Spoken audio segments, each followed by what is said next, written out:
welcome back to another Inside Texas live show here, joined by Evan Veith and Pack. How we doing, gentlemen? Good. How are you? Hey, doing good. Glad y'all are here with me. We're here talking about everything you need to know for Texas and their road trip to Starkville, Mississippi, as they get ready to battle Jeff Lebby's Bulldogs. Hey, how on a nervous meter for this one, Evan, 1 to 10. You were more on spot on last week. I'll go ahead and tip my cap to you. I wasn't very nervous about that game with Kentucky. Evan kind of called that one. Did a really good job on that one. How does this one make you feel, bro? I mean, I don't think any game's going to be less than like an 8 for the rest of the way. I'd probably put this one at like an 8. Maybe Arkansas would be like a 7.57, but they got an offense. But, I mean, all these ones feel tough going forward. And being in Mississippi State at Starkville is not a sign that – it's not a good sign for Texas, who struggled on the road. And those Cowbells, they're real. They show up on the broadcast, so I bet it's even much worse in person. Yeah, I can't imagine that's super pleasant. I haven't witnessed it in person, but it's consistent and it's something. Pac, what are your thoughts on this one as far as how nervous does this make you for Texas and Sark? Like a confidence scale, probably a 6 out of 10. There's things that Texas can do to take advantage of Mississippi State, but you got to execute to do that. And on the road, Texas has not done that, so you don't have much reason to be super, super confident. Yeah, I mean, we definitely, shot ourselves in the foot plenty of times via penalty. Last week, there was numerous ways we kind of beat up on ourselves, lack of run game, lack of, passing game, lack of offense in general. And then obviously giving up, some more yardage than I liked to see to a Kentucky offense. So again, Cutter Bowler played pretty well in that game, fun athlete to watch. When it comes to Jeff Lebby in this version of Mississippi State football, I think it's, they're in a better spot, obviously, than they were a year ago. As Texas handled them pretty well in Arch Manning's first conference start of his career at Texas. Evan, what does this Mississippi State team do well that kind of gives you a little bit of pause and nerves when it comes to Texas? And you can talk on both sides of the ball if you'd like. Yeah, I think it started defensively because that's the spot that maybe feels like the easy one to exploit, which, with Texas's offense, just won't be true about any team that they play in the SEC. B is definitely better than what we were looking at last year. They have some legit NFL talent in the secondary that they hunt for the ball.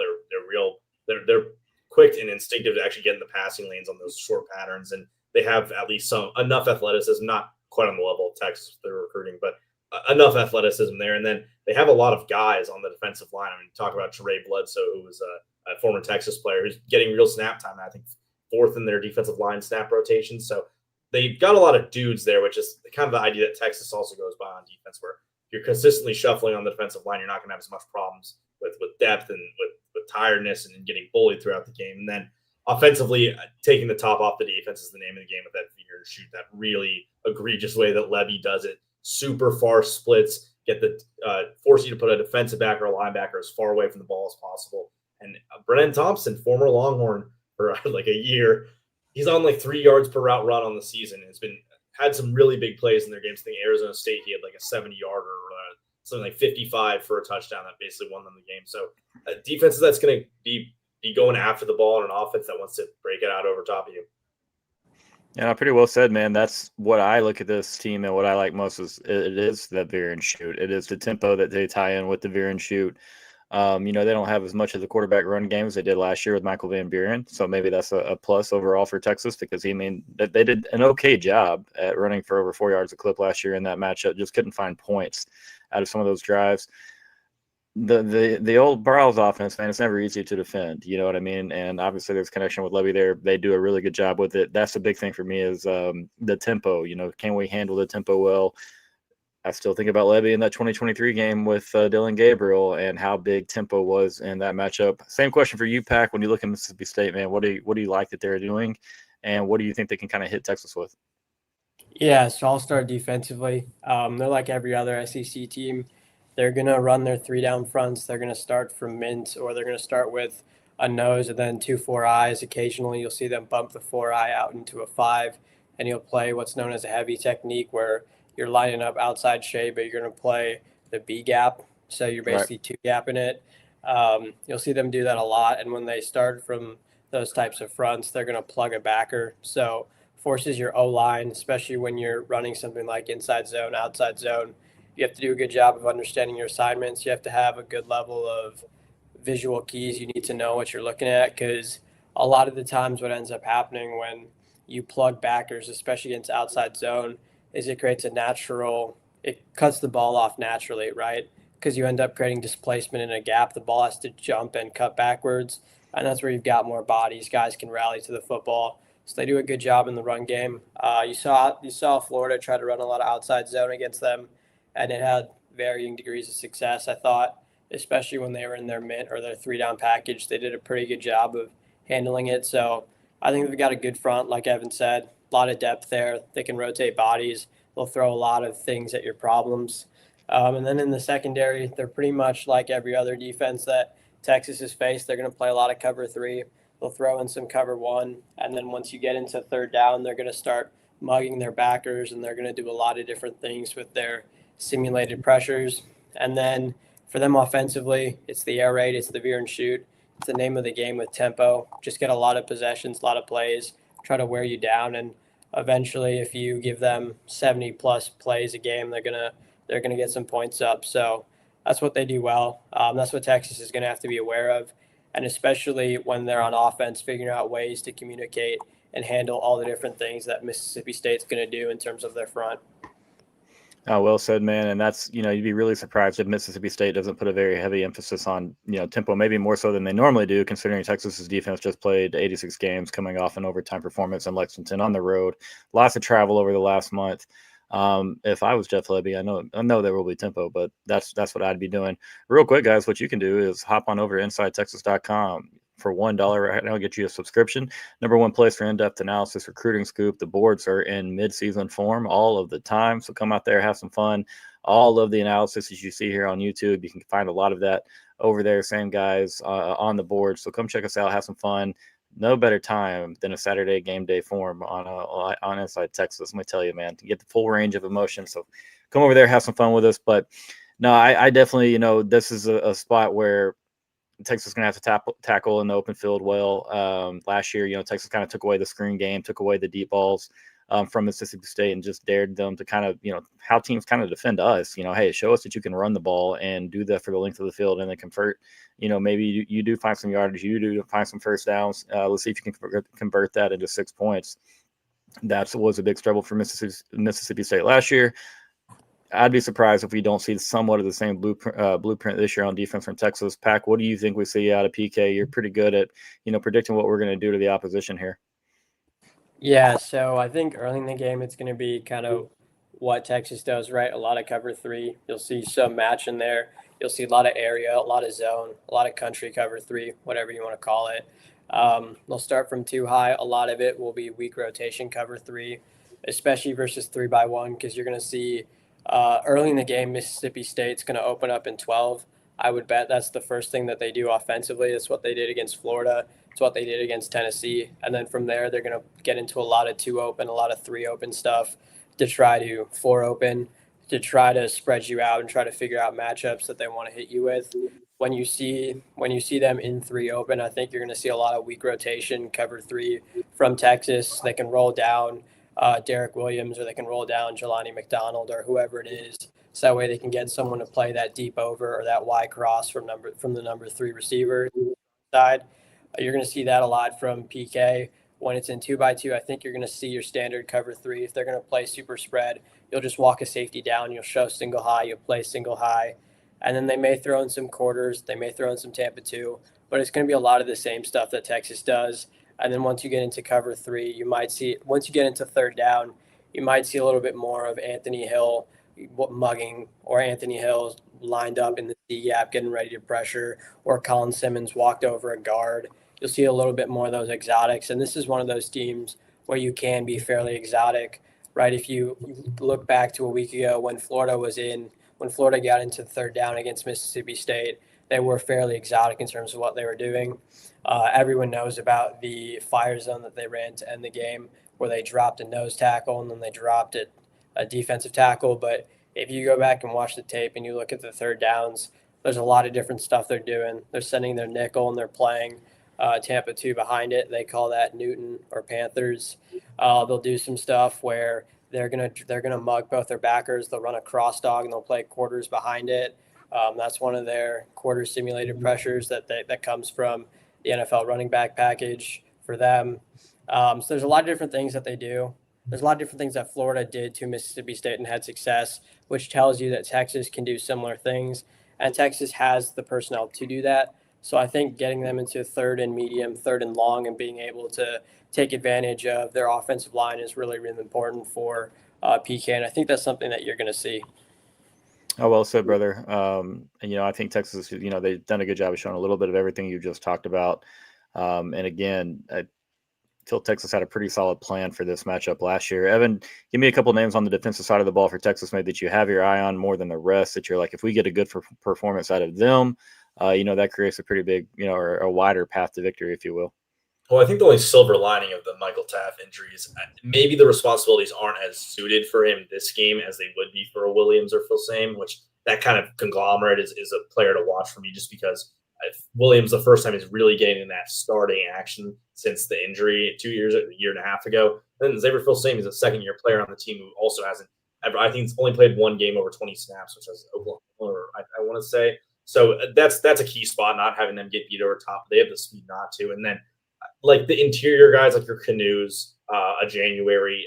I think a big thing for PK when he's played Levy before is saying like, we'll mano a mano you in the trenches. We'll play you straight up. If you want to try to run at us, it might work for you in the sense that you're getting your 4 yards per carry, but we're going to alleviate your chances of going over top. We're going to alleviate these busted screen plays that will get you 30 plus yards.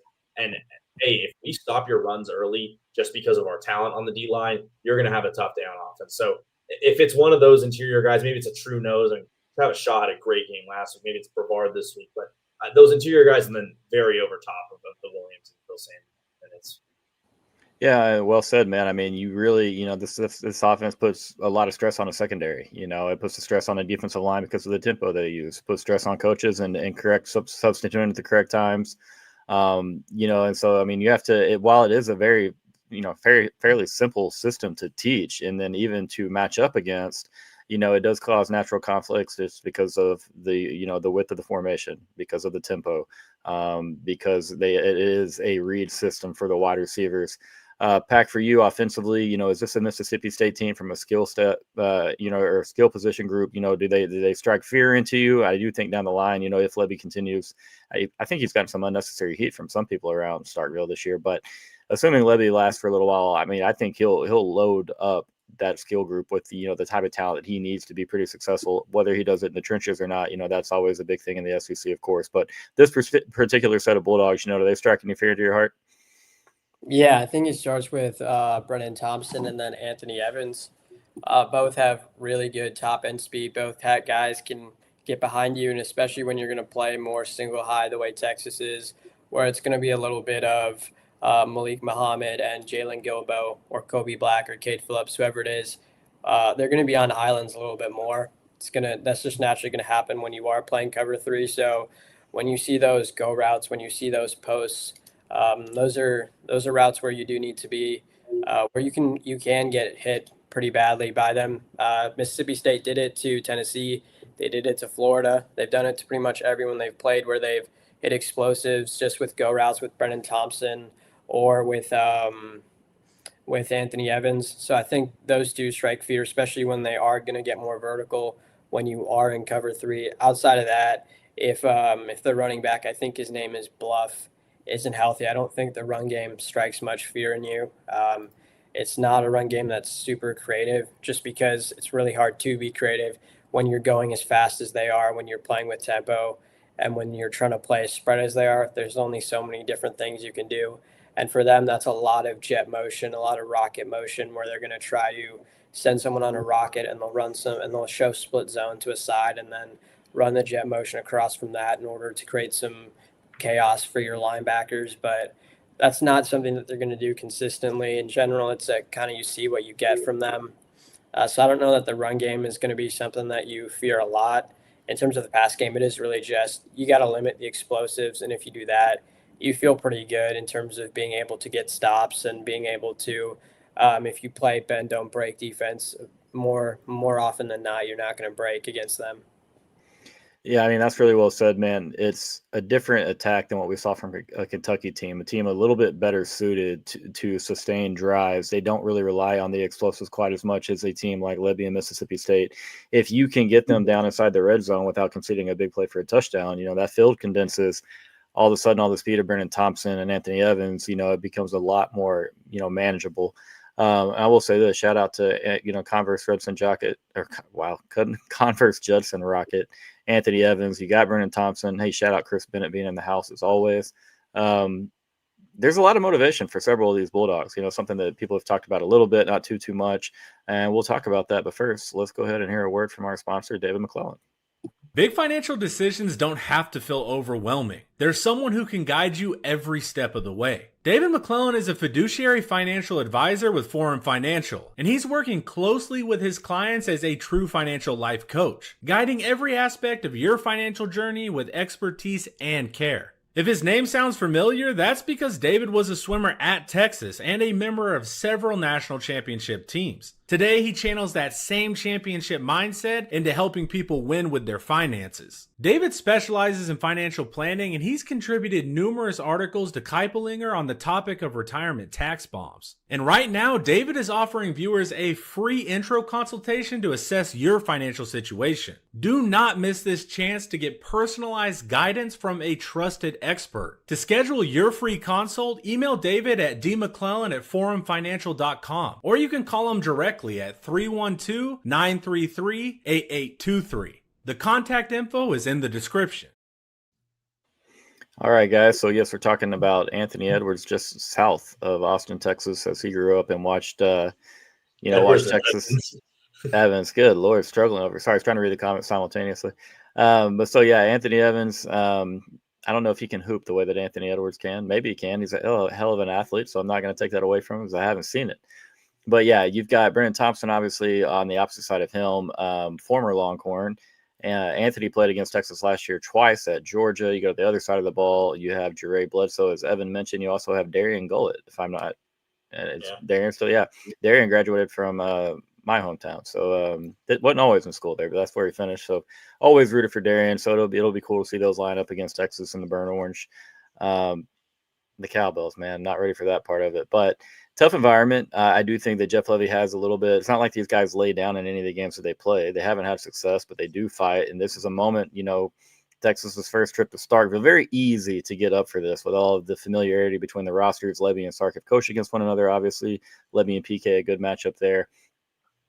It's definitely, when we talked about confidence, you guys being, nervous 6 through 7. I think, what'd you say, 8, Evan? This one makes me 7.5. Okay. This one makes me as nervous as honestly probably about any game that we play, just because we haven't really shown the ability to be consistent and sustaining drives on offense. But then you tie in the fact that we have not played at DKR so long. Travel does wear you down, man. I'm not coping here, making excuses, but with time, it is a tough stretch of games.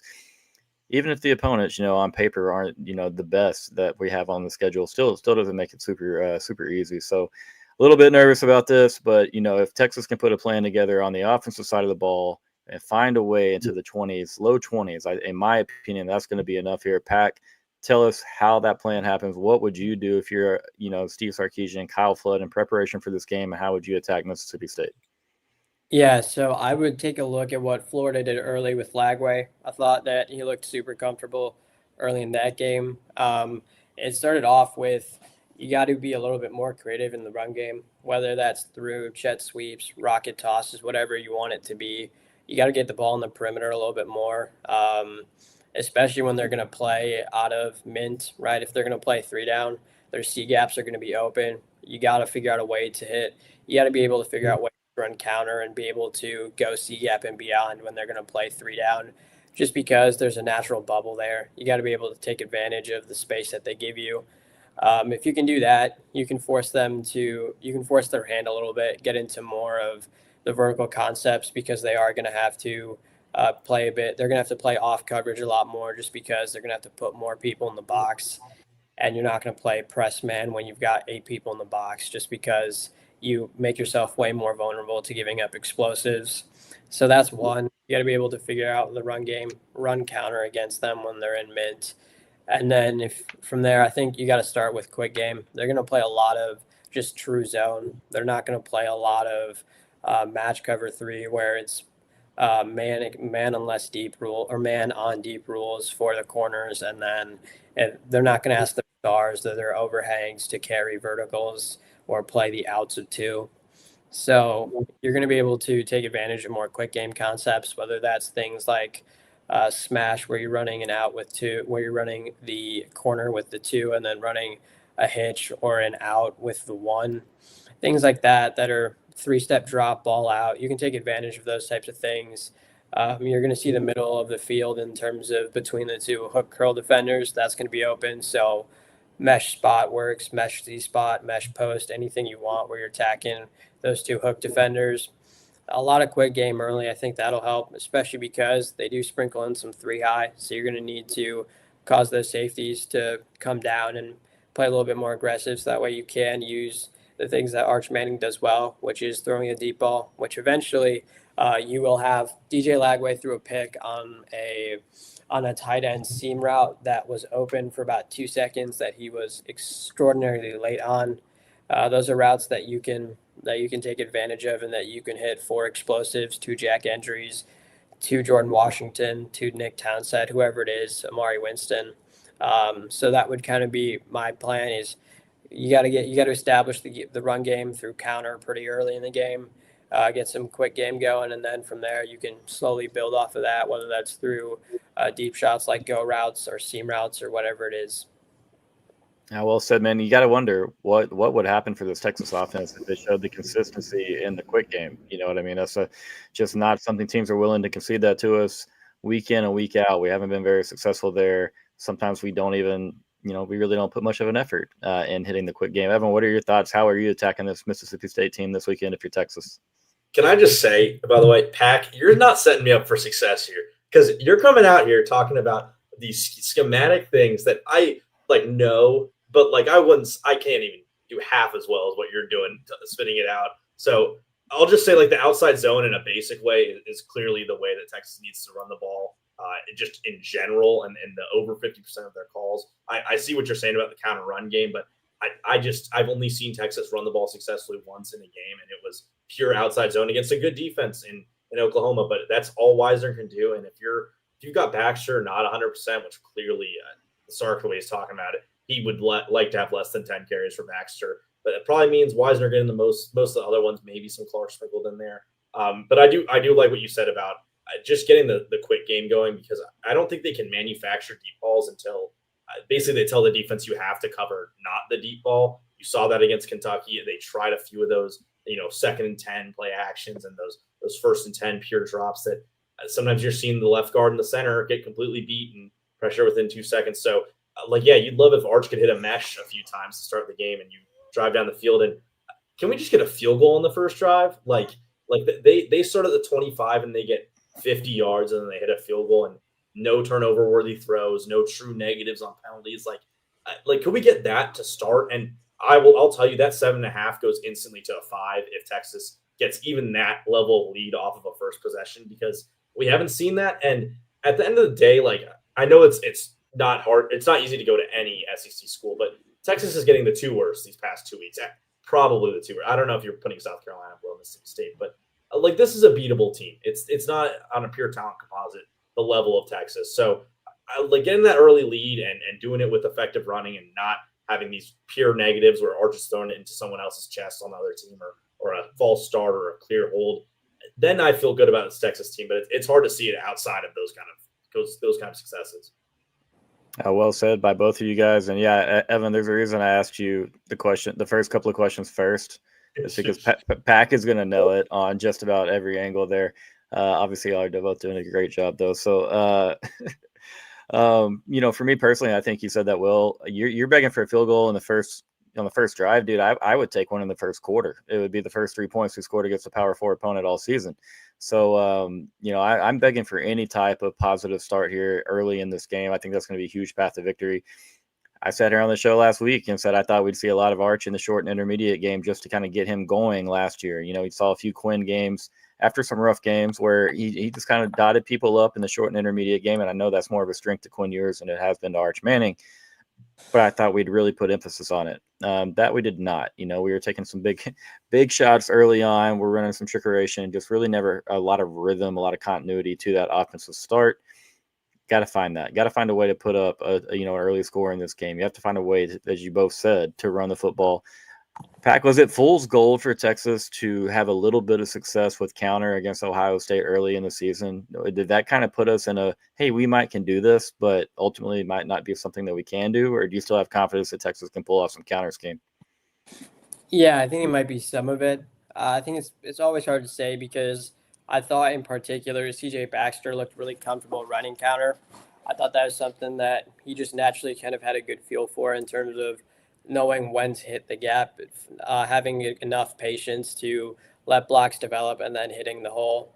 That's something that you maybe haven't seen Trey Wisner have as much success with, where he's maybe a little bit better working east and west and then finding that open gap and then hitting it, where he's not having to slow play it as much, where it's less of a shuffle and more of a sprint type of thing when you're running outside zone.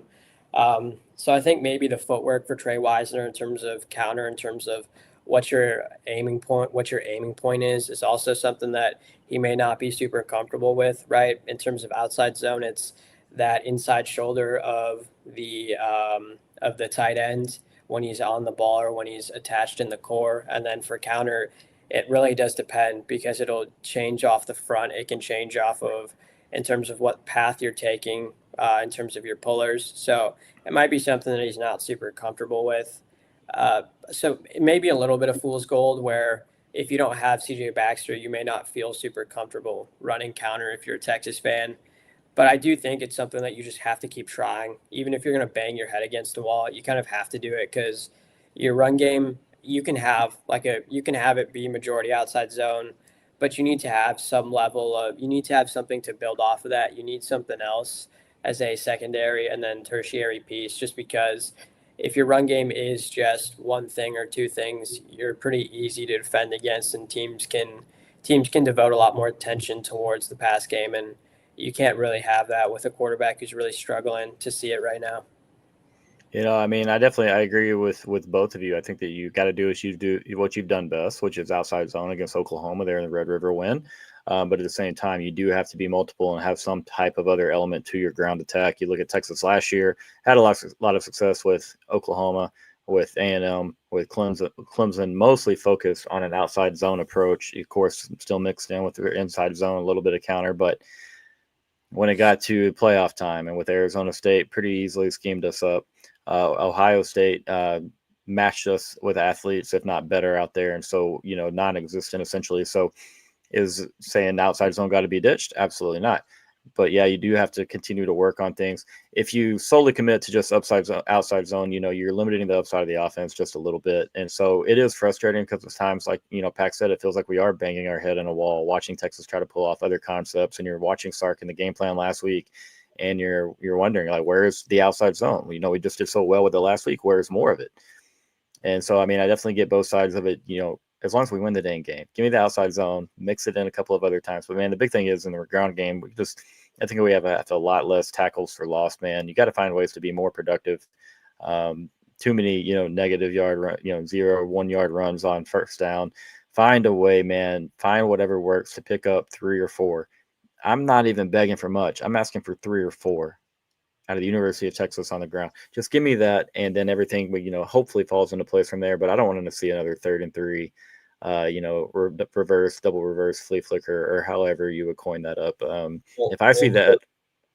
What I will say also on the point of with them not doing it against Kentucky is your point about at least they won is exactly what Sark would say is, well, we can afford to do it. Well, we can try this against Kentucky and learn about ourselves and really, really get to know what concepts work. But yeah, you can do that, but it's not working. And it really is banging your head against the wall what they did. So, this is such a week-to-week team. In Ohio State, there actually was more hope after a loss than probably any other week. And then Florida, completely different team than the one that played against Oklahoma than the one that played Kentucky. So if they can be a completely different team and see that when you bash your head against your wall, you start bleeding, and they change that, cool. But like, it's got to change. I think it's the biggest thing that you have to take away from it.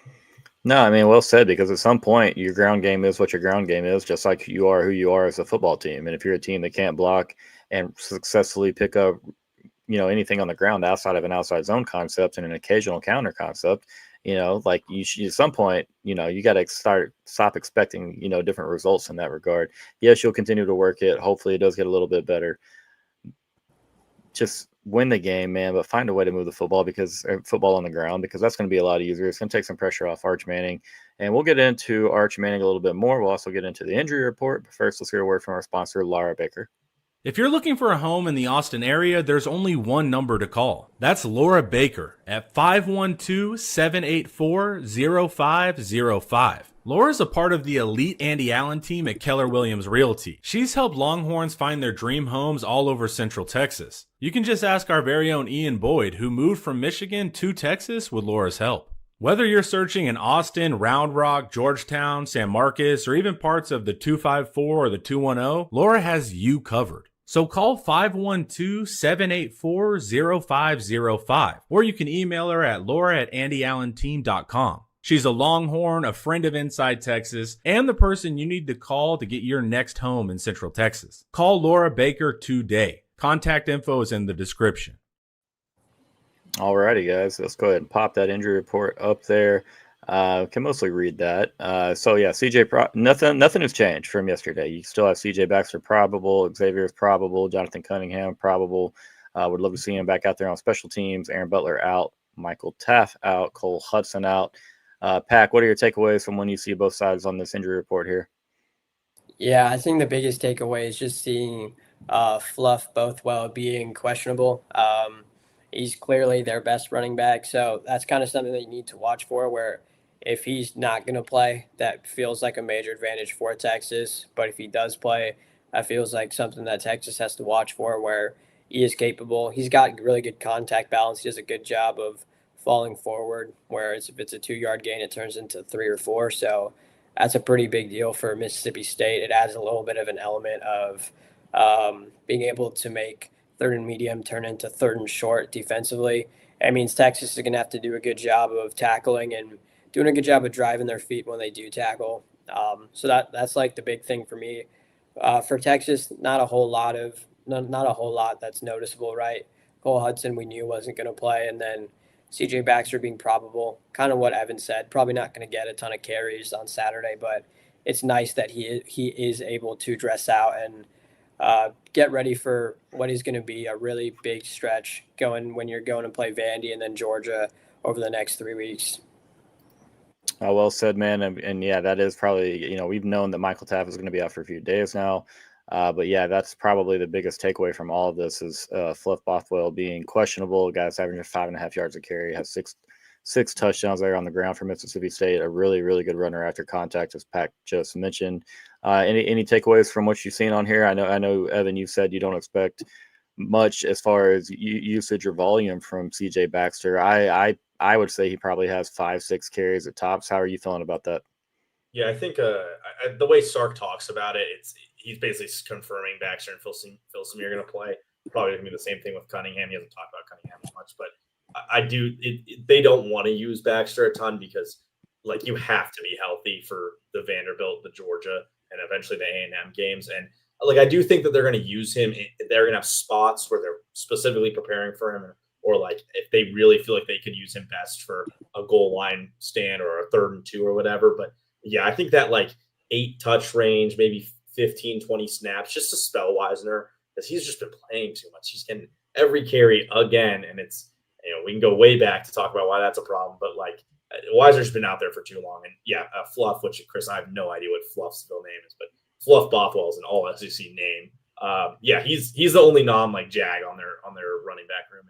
And it really is Thompson, Evans, Bothwell, and then a Crater for the next most impactful skill position player. And Shapen's not like the creator with his legs, so him not playing is huge if he really isn't going to be on the field. Yeah, I mean, it's one of those situations where you imagine if he's able to play, they definitely give him a go. But, how healthy is he if he does go? Chris, the answer to that, his first name is Demarion, nicknamed Fluff. and Bothwell obviously being a real last name. So we'll call him Fluff, though, because as you just said, that is an all-time SEC football name. Yeah, for myself, I mean, I don't expect to see a ton out of CJ Baxter. We need to see Phil Simi ready to rock in this game. Hopefully, it is probable he'll be playing. Need to see him out there. I do think, I will say that I do think Booth is a decent back. He's no fluff though. There's a big letdown. Not to discredit Mr. Booth, but there's a big difference between the two backs. I'll say that. I mean, they've got some guys with, less volume in the backfield who have decent numbers, but hard to see those guys really having too much success against this Texas defense. As far as path to victory, give me 3 things, Evan, that you think Mississippi State does well if they were to find a win over Texas, which would be a huge one for Jeff Lebby in the program. I think like 2 explosives, like true explosives, not like a 20-yard pass or a 10-yard run. Like truly, we say this every week that 17-14 is the Texas win. I think this might be the week where you actually get it and it's a full game where you see that type of win. But like if Mississippi State gets 2 drives where they're scoring a touchdown that start, like it comes from the Texas side of the field, or they're getting a really like at their own 40-yard line finding the end zone, then they're going to win the game because Texas doesn't have the fuel to match that. I think Bothwell playing is another key. Like if he can be a 5-yard per carry back against Texas, they're in big trouble. Like that's how they're going to win. And I don't think defensively they're going to have to do too much to like beat Texas, because Texas beats themselves a lot on the offensive side of things. But like if they get the turnover margin in their favor, I'm already penciling them in to get the penalty margin in their favor. If they are like truly coming down and forcing 2 interceptions off Manning, like those 3 things Texas easily loses. 2 of those 3 things I think they lose anyway. So like they have not easy paths. They have paths, but it definitely depends a lot on getting the ball over the top and health. Yeah, no, well said, man. The explosives are going to make that offense go. You're not going to beat this Texas defense, in my opinion. You're not going to have a ton of successful drives. You got to maximize points when you have the opportunity to do so. And so, again, how tired is this Texas defense? We do have waves of depth. Some of it is inexperienced and road environment. You never know what happens when they're out there on the field. How about you, Pac? Same question. Give me 2 or 3 keys, 2 or 3 things we see out of Mississippi State if they do find a win. Yeah, I think it's pretty much exactly what Evan said. If they can hit 3 or 4 explosives in the pass game, when we're talking 30-plus yards, be able to generate points off of that, because I don't think on a consistent drive-to-drive basis you're going to see a lot of success for them. I think a lot of their points are going to come from the fact that they hit explosives. So they hit 4 or 5 explosives. That's 20 points. That might be all you need to beat this Texas offense. So 4 or 5 explosives, 1 or 2 turnovers, holding Texas under 4 yards per carry, under 3 yards per carry. That's a good start. And then you get over 3 sacks, you're probably going to win, because that means Texas still can't protect Manning. And when he's not protected, you can tell that everything is sped up. His mechanics break down. He's opening up too soon. He's locking his front knee. Everything kind of gets out of whack for him. So 3+ sacks, 4+ explosives for them, and then they hold Texas under 3 yards per carry. I think you're looking at a Mississippi State win. Yeah, and I mean, I hate to say it, man, but those are all things that could definitely happen on the football field Saturday.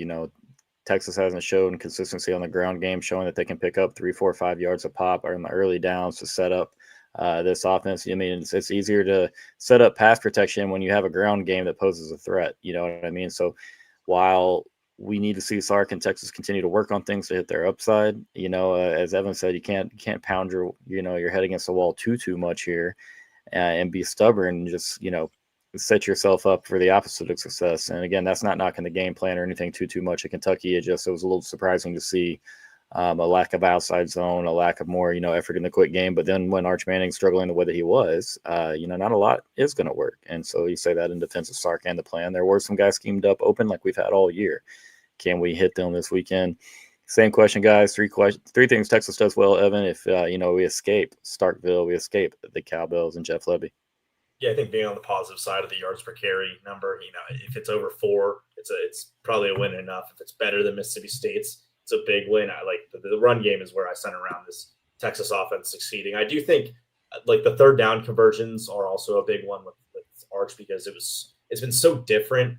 Again, it's a different team every week that's come out for Texas, and And against Oklahoma, it was really efficient. It was efficient on, they were getting their third and shorts. They were also getting a few of those third and longs that he used his legs to scramble around. They weren't getting any of the shorts this last week. Got a few third and longs kind of out of nowhere. And that was Manning's legs. And then, I think defensively, like, can they get Mississippi State into spots where, like, you can just pin your ears back if you're Hero Canoe and Brad Spence and Zena Mazulu and get Colin Simmons one-on-one and some guy and just, Shapen's nimble in the pocket. He maneuvers. He's a good college game manager, as we've said, but like, he's not this kind of guy that's really going to get past these rushers. And Texas has more athleticism on that line in those specific types of plays. So 3rd and 8 for Texas, and they can get their pass rushers going. Like, they're going to be feasting on this kind of team, this offensive line. So getting into the correct spots on 3rd downs, which at the end of the day comes down to the run game. Yeah, well said, man. You saw this Mississippi State offensive line struggle against A&M a few weeks back, struggle with Florida. Not the biggest and brightest spot of their team. Pack, what do you got? Same question about the Horns and them winning.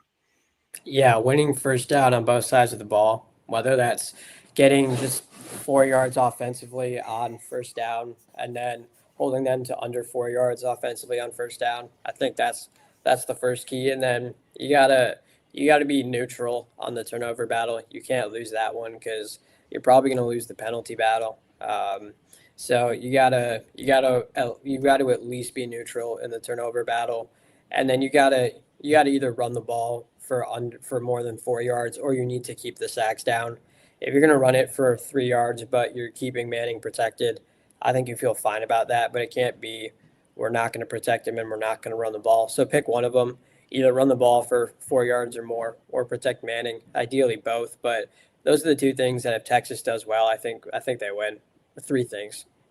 No, well said, and I knew I should have given mine out before you spoke, Pack. That's the big thing for me, man, is you got to win first down on both sides of the football. You cannot allow Fluff, if he's there, or Booth to just, consistently pick up 4, 5, 6 yards. That is how this Jeff Levy offense is going to kill you, man. They're going to have their tempo. They're going to line of scrimmage really quick, try to create a little bit of confusion in the secondary, show that they've been successful in their own game. Then they're going to play action. They're going to throw it over the top, find their one-on-one matchup, and take their shots. They know that they're going to have to hit a couple of home runs in this game, as Evan mentioned earlier. I agree with you. They 100% win this game if they find 2, like long touchdowns. And I know that sounds silly to say. You're like, oh, well, yeah, football gets easier with long touchdowns. This is the type of team that is going to try more so than others to really, really hit you. And it could be from any length across the football field. Doesn't matter where they're at. You saw what they did to Mississippi State late with that Brennan Thompson touchdown. I mean, they've got legit speed. Brennan Thompson, Anthony Evans, they can fly. And so that just in itself, you have to respect speed, and that changes how you can defend a team. So, yeah, I think Texas, similarly to last year with PK and how they attacked the Mississippi State team, eliminating the screen game, the quick screen game, and taking away their shots over the top. Well, what does that mean? You're going to have a little bit lighter boxes at times. You're going to have to show that you can stop the run there. Kind of what we see Texas get every week, teams saying, hey, show us that you can run the ball and do it consistently and then be successful in the red zone. That's going to be a blueprint for Mississippi State this week, in my opinion. Can they consistently beat Texas on first and second downs? That third down conversions, as you mentioned, we're not doing anything really well on that side of the ball, on the offensive side of the ball. Just call it how it is. We struggled on first downs, which is going to put you behind the ball, 8 ball on second downs and third downs. And so we struggle with all of that. Can we win there? I need to see an early start for Texas. I'm a little bit worried if we see, a quick start for the Bulldogs. What happens there? Do we abandon run completely? And we just, we trusting an offensive line that hasn't shown that they can consistently protect Arch and, putting the hands in the ball of Arch Manning and letting him play a little bit too much hero ball. I said it early in the year and throughout the season that I wanted to see more Arch hero ball. I think I need to see less. Let's just go with the game plan that we had with Oklahoma. Let's be efficient. Let's get the ball out quick. Let's attack specific, matchups. Let's, continue to pound the ball. Have a little bit of an attitude, man. That's the one thing with this Texas offensive line. There's a little bit of nasty to them in that Oklahoma matchup. You saw a physicality that you really haven't seen against Florida or against Kentucky. And again, maybe we get that this week. I feel like the program definitely needs a bye week. It would do wonders, obviously, to escape Stillwater. So used to old big. I miss the Pokes. I really do. But to escape Starkville with a win, Evan, give me 2 guys on the offensive side of the ball that you think to make the difference for Texas in this one, assuming that you think we win. I think DeAndre Moore has been impressing me the last few weeks. Like when getting him back healthy has been nice, and I think he's got the best feel for zone coverage of the receivers on this team, and that helps Manning a lot because he's having trouble finding like Wingo crossing into the field or even getting Livingston the ball at all. So like Moore's continuing to be good, but kind of getting the tier up on that, getting a few more receptions. That means Arch hitting him more. And then like either Wisner or just like the run game in general. Let's just call it Wisner or Gooseby, because running to the left with him across the field and finding the right gap to jump through and winning that first down, which we've all been harping on, like it's got to be him running the ball well. And I hate to put it on the guy again, because they keep forcing him to have to do that, but it's just how it is. That's how Texas is going to win. Yeah, I mean, I agree with you that he needs a little bit of a break, man. You know, we saw him, a guy that we relied on a late throughout, you know, I mean, of course, with the injuries that Texas had, we had to rely on Trey Wisner last year. High usage in these last 2 weeks. It would be awesome if we could find a back, you know, whether it's James Simon, Christian Clark, hopefully Cedric Baxter offers a little bit of reprieve for Trey. Pat, how about you, brother? Same question. A couple of offensive players that if Texas wins, make the difference. Yeah, I'll go Emmett Mosley. I think he's the best route runner on the team. Being able to, I think he's consistently open. If Manning's hitting him, that's a pretty good sign. And then I'll go with Connor Robertson, because that means that if he has a good game, that means that Nick Brooks is understanding what he's seeing. Because if a good game for a center is not typically going to show up in a box score or like on PFF, it's going to show up in terms of how are you handling your protections, how are you making sure that the right guard and the left guard understand their assignments, are comfortable with what they're seeing, knowing what they're going to be, what their assignment is, and knowing how to execute their assignment. So that's all the stuff that if he does that well, it means that Nick Brooks played well, because you know in general that Trevor Gooseby is going to play well. So that's an entire side of the offensive line that then looks pretty solid. And you've gotten pretty good performances from DJ Campbell and Brandon Baker over the last couple of weeks. So if Connor Robertson's playing well, that means Nick Brooks is probably going to play well, and that means that you've done a really good job. You've had a good game offensively for the offensive line. So those are the two. Yeah, I mean, I like that a lot. I was going to say the entire offensive line. I'm putting my neck out there. They're going to show up. They're going to we're going to win the penalty battle. They're going to limit the pre-snap penalties. We're going to have one holding call, just one singular holding call in this game. They're going to step up. They're going to be a difference. They're going to help out the ground game, which is obviously talked about being one of the keys, being successful on first and second downs here, setting yourself up for third and shorts. Hell, let's just get rid of third down altogether. Let's just move the ball on first and second down. Make it easy. But again, you know, it's going to be tough. It's going to be a tough environment. I definitely think this offensive line, they're going to find themselves a little bit throughout the rest of the season. Okay, been big time struggles. Let this group get comfortable together. I think we saw, full transparency about the worst that Robertson could play last week. I think he's, maybe he settles down a little bit, figure some things out. But, like you said, Pac, if you have Robertson and Brooks alone, those two step their play up a little bit compared to a week ago, then all of a sudden you have that left side of the line. And maybe you're able to feed the backs behind those guys just a little bit. Give me a score prediction for you first, Evan. I want to hear what you got, man. And again, credit for being all over it last week. Yeah, I'm gonna hit the 17-14 for real this time. Like I do think you need to see Texas do it. There was some joke about the LeBron stat line a while ago, where LeBron averaged this exact stat line but never actually hit it. That's what it feels like predicting this with Texas, where they're always going to win by that much. But Mississippi State doesn't strike me as a field goal team. They're let's go for it on fourth down. Let's try to get those big explosives. We get into near field goal range, we're going to get a play to get past field goal range. So I think they're going to score touchdowns. I think Texas is going to continue with let's win in the special teams game. Let's get good field position, eventually convert our red zone. So yeah, 17-14.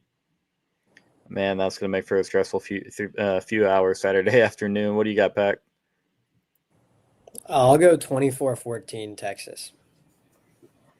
All right, I like that. Is that a late pull away, or is that just being in control of the football game throughout? I think a little bit of both, where Texas is ahead by 3 or 7 for most of the game, but it's like a controlled 3 or 7 where you don't really feel like they're going to lose the game, and then a late field goal, late touchdown to pull it away.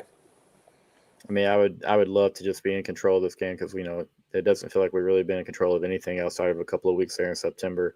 I don't know. OU, I felt weirdly confident after their first couple of drives didn't result in anything serious, more than a couple of field goals in that first, quarter and a half for them. I felt oddly confident from there, because we were really controlling their ground game, and we had a little bit of success on the ground.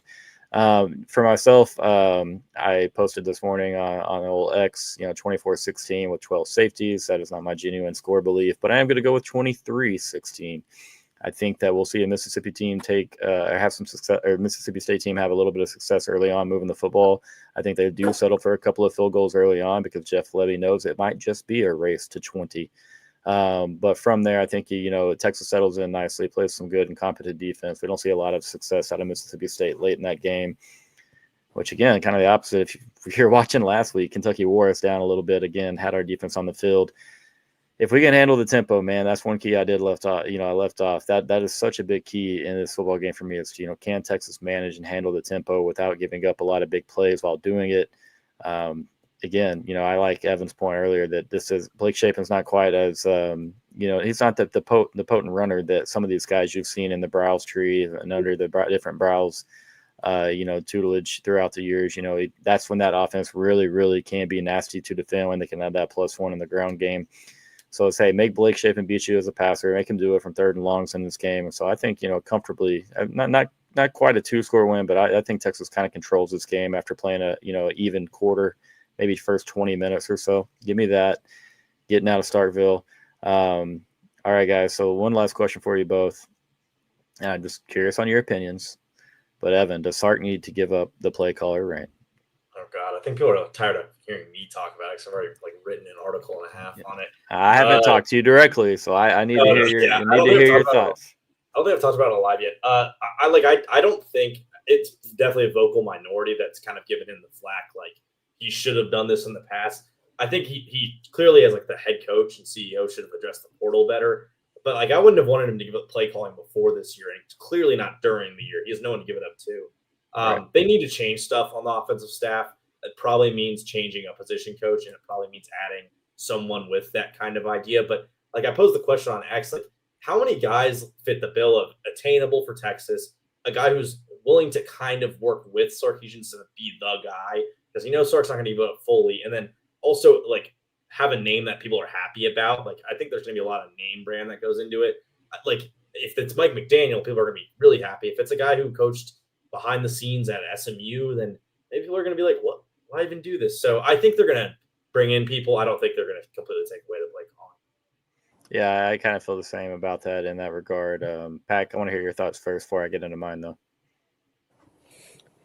Yeah, I think it's tough just because you are talking about one of the 3 best offensive minds in college football, right? One of the best play designers you're going to find. There's probably about as well as anyone of sequencing and figuring out and knowing when to call plays and knowing how to call plays. That's an art that not a lot of people understand, and it's really hard to do. And he does about as well as anyone.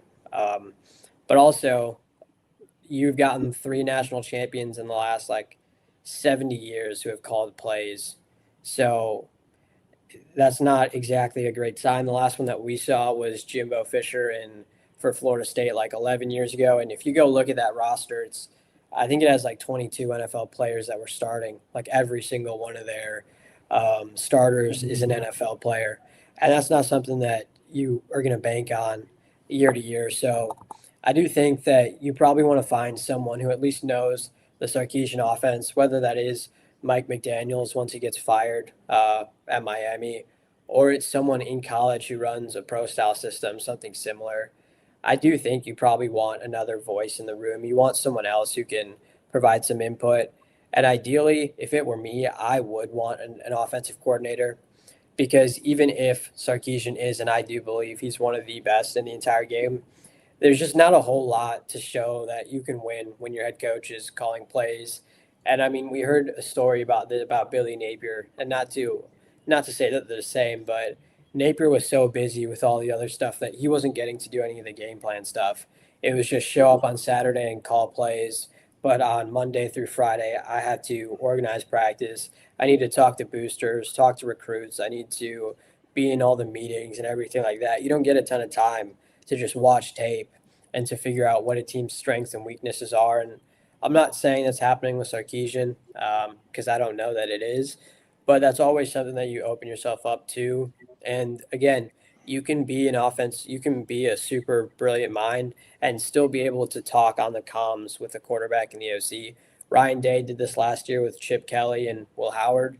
Kalen DeBoer does this with Ty Simpson and Ryan Grubb. So I think you can have a lot of input while not calling plays.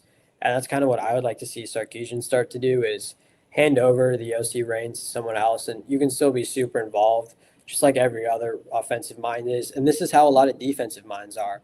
Kirby Smart does this. Dan Lanning does this.